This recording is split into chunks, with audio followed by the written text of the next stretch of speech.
Üle-eelmise suve hakul, kui ilm oli täpselt selline õrnalt sossu, tegin ma limoncelloga sidruni tiramisut. Mentaliteet oli tol hetkel, et saab mis saab, mina elan ikka uskumusega, et kõik läks ja läheb nii, nagu minema peab. Sinisilmselt pea ees elumerre ja küll ma igast supist üksinda välja ujun. Mõtlen ma tänaseni nii hell yes, vähemalt seda, et kõike saab vaadata kui õndsust või õnnetust. Choose your character. Kui aus olla, siis jah, ega ma madala energia korral vihmase ilmaga kipun ka väikest varvast vastu kapinurka ära lööma ja kiruma, et enne tuleb GTA 6 välja, kui päike näole annab. Shoutout VK ja Ricochet. Ma tahtsin täiega ise kõigega hakkama saada. Tõtt öelda isegi ei osanud abi paluda või kedagi kampa kutsuda. Siuke tobuke 2024 Alex vibe.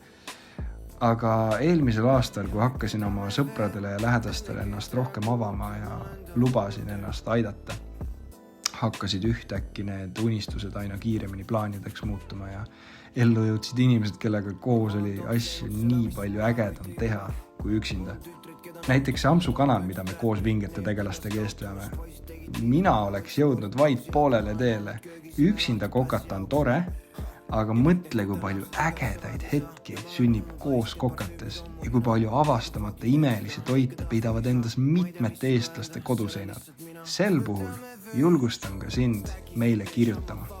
Kui sul on mõni tõeliselt maitsev retsept riiulist haarata ja mida soovid teistega jagada.